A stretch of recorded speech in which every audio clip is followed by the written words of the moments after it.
July 21ನೇ ತಾರೀಕು ಬಹಳ ಭಯಂಕರವಾದಂತಹ ಹುಣ್ಣಿಮೆ ಇದೆ. ಈ ಹುಣ್ಣಿಮೆಯಿಂದ ಈ 8 ರಾಶಿಯವರಿಗೆ 3000 ಇಸವಿಯವರೆಗೂ ಕೂಡ ರಾಜಯೋಗ ಪ್ರಾಪ್ತಿಯಾಗತ್ತೆ. ಹಣವೋ ಹಣ, ನೀವೇ ರಾಜರು. ಹಾಗಾದರೆ ಅಂತಹ ಅದೃಷ್ಟವಂತ ರಾಶಿಗಳು ಯಾವುದು, ಹಾಗೆ ಅವುಗಳಿಗೆ ಯಾವೆಲ್ಲ ಲಾಭ ಸಿಗಲಿದೆ ಅಂತ ಈ ವಿಡಿಯೋದಲ್ಲಿ ನೋಡೋಣ ಬನ್ನಿ. ಅದಕ್ಕೂ ಮುನ್ನ ನೀವೇನಾದರೂ ಶನಿದೇವರ ಭಕ್ತರಾಗಿದ್ದಲ್ಲಿ ಈ ವಿಡಿಯೋಗೆ ಈಗಲೇ ಒಂದು ಲೈಕ್ ಕೊಡಿ ಮತ್ತು ತಪ್ಪದೇ ನಮ್ಮ ATV ಕರ್ನಾಟಕ ಯೂಟ್ಯೂಬ್ ಚಾನಲನ್ನು ಸಬ್ಸ್ಕ್ರೈಬ್ ಮಾಡ್ಕೊಳ್ಳಿ. ನಿಮ್ಮ ಜೀವನದಲ್ಲಿ ಯಾವುದೇ ಸಮಸ್ಯೆ ಇದ್ದರೂ ಕೂಡ ಡಿಸ್ಪ್ಲೇ ಆಗುತ್ತಿರುವ ಗುರೂಜಿ ನಂಬರ್ಗೆ ಕರೆ ಮಾಡಿರಿ.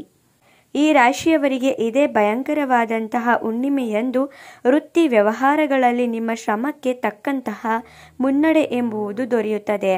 ಹಣಕಾಸಿನ ವಿಚಾರದಲ್ಲಿ ಸಾಮಾನ್ಯವಾಗಿ ನೀವು ಲಾಭವನ್ನು ಕಾಣುತ್ತೀರಾ. ನೀವು ಕೈಗೆತ್ತಿಕೊಂಡ ಕೆಲಸಗಳಲ್ಲಿ ಯಾವುದೇ ಕಾರಣಕ್ಕೂ ವಿಳಂಬ ಉಂಟಾಗುವುದಿಲ್ಲ. ಎಲ್ಲದರಲ್ಲೂ ಕೂಡ ಯಶಸ್ಸು ಎಂಬುದು ನಿಮ್ಮದಾಗತ್ತೆ. ಉದ್ಯೋಗದಲ್ಲಿ ಅಧಿಕಾರಿಗಳೊಂದಿಗೆ ಸಾಕಷ್ಟು ರೀತಿಯ ಚರ್ಚೆ ನಡೆಸಬೇಕಾಗತ್ತೆ. ಕುಟುಂಬದ ವಿಷಯದಲ್ಲಿ ಪ್ರಮುಖ ಆಲೋಚನೆಗಳಲ್ಲಿ ನೀವೇ ಸರಿಯಾದ ರೀತಿಯಲ್ಲಿ ಮಾರ್ಗವನ್ನು ತೆಗೆದುಕೊಳ್ಳುತ್ತೀರಾ. ಆರ್ಥಿಕ ಪರಿಸ್ಥಿತಿಯು ನಿರೀಕ್ಷೆ ಮಾಡಿದಕ್ಕಿಂತ ಹೆಚ್ಚಿನ ರೀತಿಯಲ್ಲಿ ಸಾಗುತ್ತದೆ. ಕೈಗೊಂಡ ಕೆಲಸಗಳಲ್ಲಿ ಹೆಚ್ಚು ಪ್ರಯತ್ನ ಎಂಬುದನ್ನು ಪಡೆಯುತ್ತೀರಾ. ವೃತ್ತಿ ವ್ಯವಹಾರಗಳಲ್ಲಿ ಆತ್ಮವಿಶ್ವಾಸ ನಿರ್ಧಾರ ತೆಗೆದುಕೊಳ್ಳುವುದು ತುಂಬಾನೇ ಮುಖ್ಯವಾಗಿರುತ್ತದೆ. ನಿಮ್ಮ ಜೀವನದಲ್ಲಿ ಕುಟುಂಬ ಸದಸ್ಯರಿಂದ ಒಳ್ಳೆಯ ಪ್ರಯೋಜನವನ್ನು ಪಡೆಯುತ್ತೀರಾ. ವೃತ್ತಿ ಮತ್ತು ಉದ್ಯೋಗದಲ್ಲಿ ಹೆಚ್ಚುವರಿ ಕೆಲಸವನ್ನು ಪೂರ್ಣಗೊಳಿಸುತ್ತೀರಾ. ವ್ಯಾಪಾರ ವ್ಯವಹಾರದಲ್ಲಿ ಅತಿ ಹೆಚ್ಚಿನ ಲಾಭವನ್ನು ಕಾಣುತ್ತೀರಾ. ನಿಮ್ಮ ಶ್ರಮಕ್ಕೆ ತಕ್ಕ ಪ್ರತಿಫಲ ಎಂಬುದು ದೊರೆಯುತ್ತದೆ.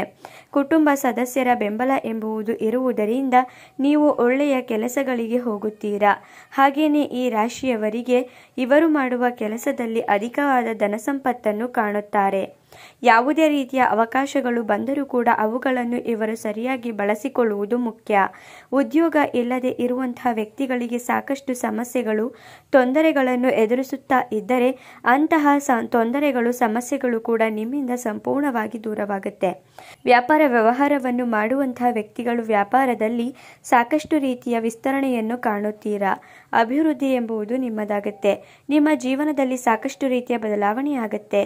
ಆರೋಗ್ಯದ ಸಮಸ್ಯೆಗಳು ಏನಾದರೂ ಹೆಚ್ಚಾಗಿದ್ದರೆ ಅದರಲ್ಲಿ ಚೇತರಿಕೆಯನ್ನು ಕಾಣುತ್ತೀರಾ. ಬಂಡವಾಳವನ್ನು ಹೂಡಿಕೆ ಮಾಡಬೇಕು ಅಂದುಕೊಂಡಿರುವ ವ್ಯಕ್ತಿಗಳು ಬಂಡವಾಳದಿಂದ ಒಳ್ಳೆಯ ಸ್ಥಳದಲ್ಲಿ ಹೂಡಿಕೆ ಮಾಡಿದರೆ ಇದರಿಂದ ನಿಮಗೆ ತುಂಬಾನೇ ಅನುಕೂಲಕರವಾಗಿರುತ್ತದೆ. ಒಳ್ಳೆಯ ಪ್ರಯೋಜನವನ್ನು ಕೂಡ ಪಡೆಯುತ್ತೀರಾ. ಆಸ್ತಿಯ ವಿಚಾರಕ್ಕೆ ಸಂಬಂಧಿಸಿದಂತೆ ಸಮಸ್ಯೆಗಳು ಏನಾದರೂ ಬಂದರೆ ಅವುಗಳನ್ನು ಬಗೆಹರಿಸಿಕೊಳ್ಳುವುದರ ಕಡೆಗೆ ಗಮನವನ್ನು ಕೊಡಬೇಕು. ಆಸ್ತಿಯ ಸಮಸ್ಯೆಯನ್ನು ಬಗೆಹರಿಸಿಕೊಂಡರೆ ಮುಂದಿನ ದಿನಗಳಲ್ಲಿ ತುಂಬಾನೇ ಒಳಿತಾಗುತ್ತೆ. ಇಷ್ಟೆಲ್ಲ ಲಾಭ, ಅದೃಷ್ಟವನ್ನು ಪಡೆಯಲಿರುವ ಆ ಅದೃಷ್ಟವಂತ ರಾಶಿಗಳು ಯಾವುದು ಎಂದರೆ ವೃಷಭ ರಾಶಿ, ಧನಸ್ಸು ರಾಶಿ, ಮಿಥುನ ರಾಶಿ, ಕರ್ಕಾಟಕ ರಾಶಿ, ಸಿಂಹ ರಾಶಿ, ಮಕರ ರಾಶಿ, ತುಲಾ ರಾಶಿ, ಕುಂಭ ರಾಶಿ. ಇವುಗಳಲ್ಲಿ ನಿಮ್ಮ ರಾಶಿ ಇದ್ದರೂ ಇಲ್ಲದಿದ್ದರೂ ತಪ್ಪದೇ ಈಗಲೇ ಭಕ್ತಿಯಿಂದ ಓಂ ಶನಿದೇವ ಅಂತ ಕಮೆಂಟ್ ಮಾಡಿ.